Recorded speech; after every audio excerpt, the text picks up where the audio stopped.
दिनाच्या निमित्तानं आपल्या सर्वांना मनापासून शुभेच्छा देतो आणि स्वातंत्र्य दिन चिरायू होवो अशी अभिलाषा व्यक्त करतो.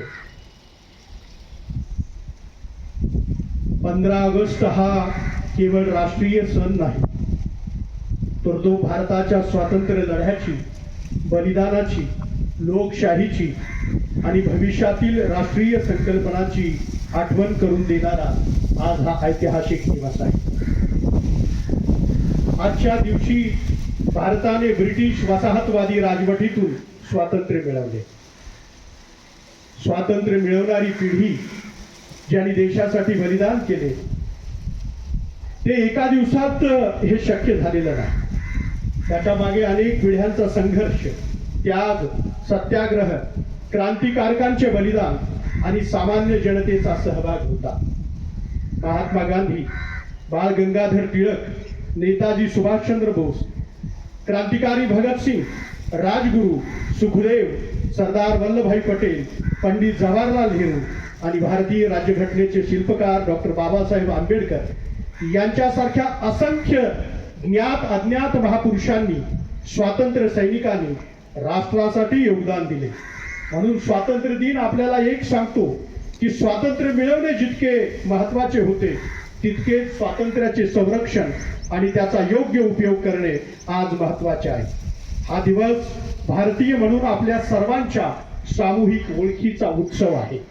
भाषा, धर्म, जात, प्रांत, संस्कृती यामध्ये विविधता असूनही आम्ही भारतीय आहोत ही भावना आपल्याला एकत्र बांधते. स्वातंत्र्यानंतर भारताने लोकशाही शासन पद्धती स्वीकारली. संविधानाने प्रत्येक नागरिकाला न्याय, स्वातंत्र्य, समता आणि बंधुता या मूल्यांचा आधार दिला. स्वातंत्र्य म्हणजे केवळ परकीय सत्तेपासून मुक्तता नव्हे, तर अभिव्यक्तीचे स्वातंत्र्य, शिक्षणाची संधी, समानतेची भावना, कायद्याचे राज्य आणि मानवी प्रतिष्ठा यांचे संरक्षण करणे देखील स्वातंत्र्याचे महत्वाचे पैलू हो. स्वातंत्र्याचा दुसरा महत्वाचा अर्थ म्हणजे आपण राष्ट्रीय एकात्मतेच्या भावनेतून एकत्र बांधलेलो आहोत.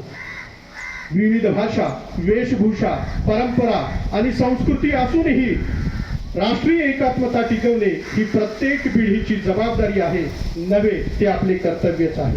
भारताची सर्वात मोठी शक्ती म्हणजे आपली तरुण लोकसंख्या. त्यामुळे स्वातंत्र्य दिनाच्या निमित्तानं तरुणाईचा उत्सव आणि तरुणाईला कर्तव्याबरोबरच अधिकाराची जाणीव निर्माण करणं, या तरुण मनामध्ये ज्ञान, नवकल्पना, उद्योजकता आणि राष्ट्र निर्माणाची प्रेरणा जागृत करणं हे महत्वाचं आहे असं मला वाटतं. आजच्या या दिवसाच्या निमित्तानं आपण सर्वजण संकल्प करण्याची आवश्यकता आहे की एक ज्ञानाधिष्ठित समाज आपण निर्माण करू शकतो. हा समाज भारताला तिसरी महाशक्ती म्हणून उभा करू शकेल, नव्हे आर्थिक शक्तीपेक्षाही ज्ञानशक्ती हीच सर्वोच्च शक्ती असते हा विचार सुद्धा आजच्या निमित्तानं आपण सर्वजण मिळून रुजवूया. शिक्षण संस्था केवळ संशोधन, नवकल्पना, कौशल्य आणि उद्योजकता याची केंद्रे बनले पाहिजेत, परंतु त्याचबरोबर मूल्य आणि संस्कार या दोन्ही गोष्टीचीही तितकीच महत्वाची जबाबदारी आहे. विज्ञान आणि तंत्रज्ञानात भारत आज मोठी झेप घेतोय. कृत्रिम बुद्धिमत्ता, रोबोटिक्स, जैव तंत्रज्ञान, अंतराळ संशोधन, क्वांटम तंत्रज्ञान, हरित ऊर्जा आणि डिजिटल तंत्रज्ञान या क्षेत्रात भारताने अधिक प्रगती आणि प्रगतीची घोडदौड सुरू असताना दिसते आहे. एकाच वेळी भौतिक विकास आणि दुसऱ्याच वेळी मानवी मूल्यांची जपणूक ही तितकीच महत्वाची ठरते.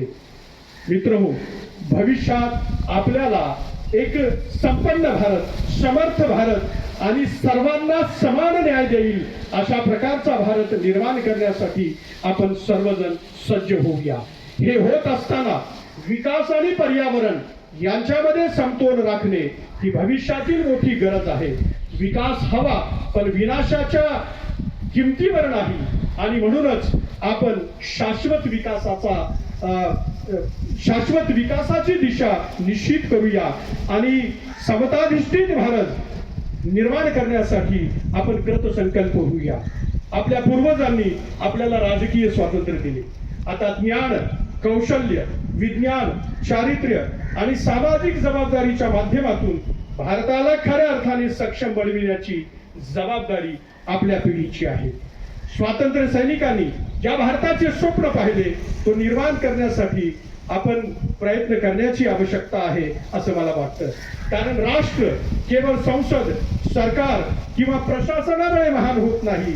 त्याचे नागरिक जेव्हा प्रामाणिकपणे आपली जबाबदारी पार पडतात तेव्हाच राष्ट्र महान होत असतं. या महान राष्ट्राच्या निर्मितीसाठी आपण स्वातंत्र्य हे मूल्य जपण्याचा संकल्प आजच्या निमित्तानं आपण करूया आणि भारताला मूल्याधिष्ठित भारत निर्माण करण्यासाठी आपण सर्वजण प्रयत्न करूयात.